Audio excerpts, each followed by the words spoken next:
All right, so it's almost looking like a certainty now that the oil tariffs on India for importing Russian oil will kick in from the 27th of August. That's mid next week. Is there anything India can do to try and avert that? Because it seems more a political move by the Trump administration as opposed to having any kind of economic rationale. Richard Quest, CNN business anchor, is now joining us. Thank you very much, Richard, for speaking with us.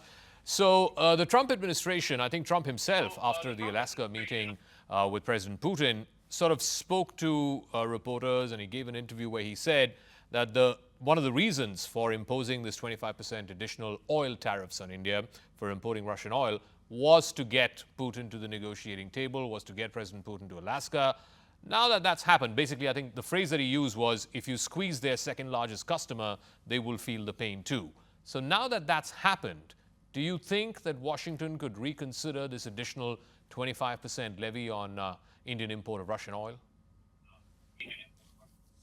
Only it was that simple, but it's not, because if that was the goal of or if that was the original goal of putting on the secondary sanctions, yes, it brought Putin to the table, but it hasn't clearly provided the necessary squeeze or push for Putin to agree to anything. So, but also considering the mercurial position of the president, the US president, that you're never really sure what he's going to do next. If Putin continues to defy him, either by not meeting Zelensky or not agreeing to a ceasefire, or basically continuing to prosecute the war in the way that he has, then the leverage that Donald Trump has to use against him increases in importance. And that, of course, absolutely is the secondary sanctions on India. So I think it would be way too soon to say that they are off the table and that India could relax. I think it's probably the opposite. I think it's the pressure. It may be the only pressure left that the US president can bring immediately. But the feeling here in India is getting punished for, a war which it has nothing to do with. It's being fought, God knows, 4,000 to 5,000 miles away from here. And the Foreign Affairs Minister of India yesterday, while he was in Moscow, he said this, that when the war started in 2022, it was the United States which encouraged India to buy more Russian oil to try and stabilize global oil prices. And now India is getting punished for the same thing. So he said, and this is his words, the logic is a bit perplexing. What do you make of that?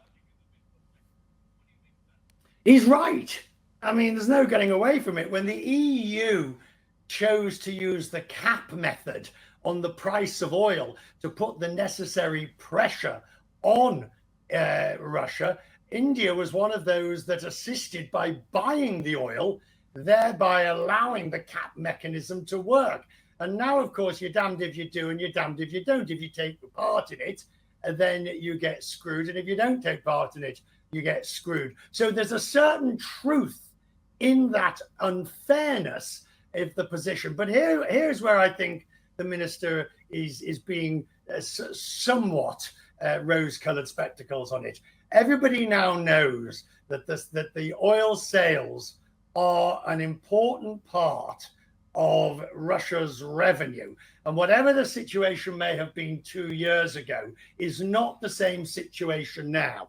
Many more tens of thousands, if not hundreds of thousands of people have died and been maimed. And India is continuing to buy. And I guess really, at the end of the day, it's the same argument that was advanced right at the beginning. Whose side are you on? Well, I guess India and certainly other nations would say we want to be friends to all, enemies with none. Good luck with that. You sometimes have to choose. And if you don't choose, then others may well do it for you, and that's what's happening now. So, Richard, again, the feeling here in Delhi and in the government here in Delhi seems to be, look, if there was an economic rationale, if you're punishing Delhi for buying Russian oil at cheap prices and then processing it and exporting it wherever, then you should be punishing everyone who does that. China is the largest importer of Russian oil. It's not India. And China doesn't get these secondary sanctions on oil. The European Union is the largest importer of Russian gas. Again, there is no secondary sanctions on Europe for it. So it seems like, and the feeling here is, India is being singled out. I can stop you there. I can stop you there with 2 words. Grow up. The people who advance that argument are doing so from a very simplistic position. The idea that, well, you should be doing it for absolute rubbish. The Europeans have done huge measures in an effort to put the maximum pressure, including the sale of arms, the provision of arms, the provision of all sorts of other aspects to Ukraine. The purchases of gas are being done for very specific reasons in extremely difficult and unique circumstances. You take each person as you find them. You're not going to put pressure on China because there are other issues involved there. No, the idea that everybody should be treated equally is a nonsense. You put the pressure where you can. In the case of India, you can put the pressure. India has made a great deal of money, has benefited hugely. It has not done, as far as we can tell, anything to assist if you will, the coalition of the willing in this sense. Quite the opposite. It's made it clear it doesn't want to get involved in that. Well, if you don't want to get involved, somebody will get you involved. And this idea of equality for all is just nonsense. It's naive and it's a nonsense. But one could make the case that this is Europe's war. I mean, it's happening on continental Europe. It's not India's war. It's far, far away from India. And so, what's your point? So the point is, why then is India alone getting punished for it? In the case of China, again, I think it was Rubio. Oh, come on, that is simplistic. That is simplistic and bordering naive. The argument is this: India wants to play both sides of the game here. India wants to buy the Russian cheap oil and sell it onto international markets. It wants to have the benefit, but it also wants to play in US markets. It wants to do business with the European Union. It wants to enjoy all the benefits it can of the largest, most profitable, richest markets in the world. Well, guess what? In real life, you sometimes have to choose who your friends are. You have to make difficult choices. I'm not saying that's right. I'm just giving you the argument that politicians and diplomats in the West will tell you. You want to play in our markets, India. You want to do this. You want to do that. Well, don't screw us over when we're trying to do the other. This is a war that's being brought, that was started by Russia, where the West is saying every possible point of pressure has to be borne to bear upon it.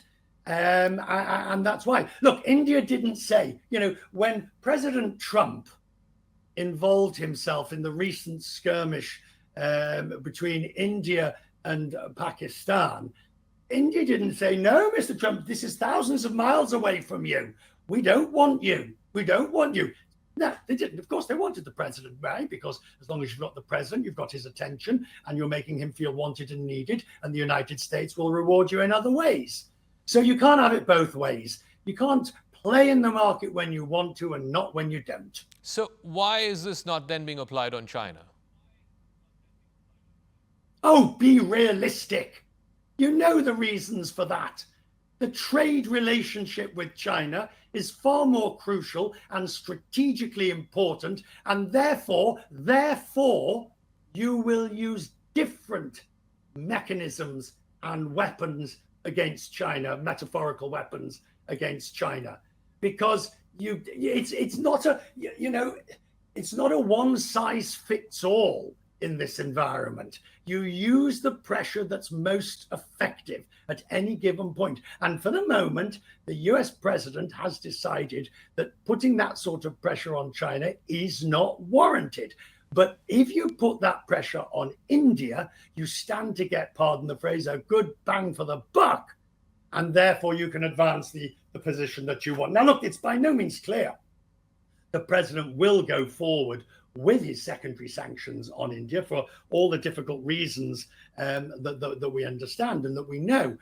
But this notion that just because you've done one, you don't do the other, I think it doesn't take account of the reality. And the reality is that Russia and China are much closer. They have the cooperation pact. You had the closest as possible agreement. You've had the visits by Putin and Xi. That same level does not exist between India and Russia, where India is mercantilistically taking advantage of the situation, and the West is not unreasonably saying, all right, whose side are you on? If you want to be neutral, then you're going to have to take the consequences of that. And that might be this. So if the original point was to try and get Putin to Alaska, and that's happened, but he's not really anywhere close to ending this war, so then the whole idea of using India as leverage, that the rationale of it goes away because he's not ending the war anyway. He's not being cooperative. No. Well, we don't know. We don't know. We do know that India has reduced dramatically its purchases of Russian oil. We know that because China is picking up the slack. All right? So we do know that. Is it possible that that the strategy of tariffing India or additional tariffs on India because of this doesn't work? Totally. Absolutely. If China picks up the slack of the oil that India was purchasing, then you're right. It's been a zero-sum game, and you're back to square one. In that case, you're right. Then the US has the difficult choice: are you going to do secondary sanctions on China? If you want that oil to be part of your arsenal of weapons, then yes, you are going to be forced to saying, we tried it with India, it didn't work. Now we need to try it with China, because China frustrated our attempts with India by picking up the slack of the purchases. If China wasn't buying more, then this strategy might be working. So yeah, you're absolutely right. I can well see a scenario where the US president does have to make that separate and difficult choice to secondary sanction China. If you were to leave the secondary sanctions issue aside, do you believe that a trade deal between India and the United States is still possible? Oh, of course it is. Absolutely. You're dealing with a transactional president. I think what I would say is that, don't for a second, look, in fact, funny enough, I just happen to have the papers, pure luck, next to my desk here. So you've got countries and territories, reciprocal tariff adjusted. And here's all the list. And there's India with its 25%. Now, India's best hope is to get it down to the 15% of others. It's not probably going to get it down to 10%. It might be lucky and get it down. So you're looking at the EU sort of levels at best. And then you're going to be looking at the framework agreement, which, funny enough, again, I just happen to have in my desk. Yeah, you're going to be looking at the framework agreement that they did with the EU and the US, and be asking, what is it we can give? If you look at the EU framework agreement, it was this line about the EU agreeing to remove all industrial tariffs and open market access, or increase open market access for agricultural products, dairy, bison, seafood, lobster, and all of that sort of thing. Now, we already had the Indian Prime Minister saying, look, basically, I know what needs to be done. I'm going to take pain for it because I'm not going to do it because I've got my own domestic constituency. Well, that's his choice. Don't expect to get a zero tariff. If you're lucky, you'll get a 15% tariff. But India needs to ask, what are we going to give Mr. Trump in return for that? It's a transaction. It's a deal.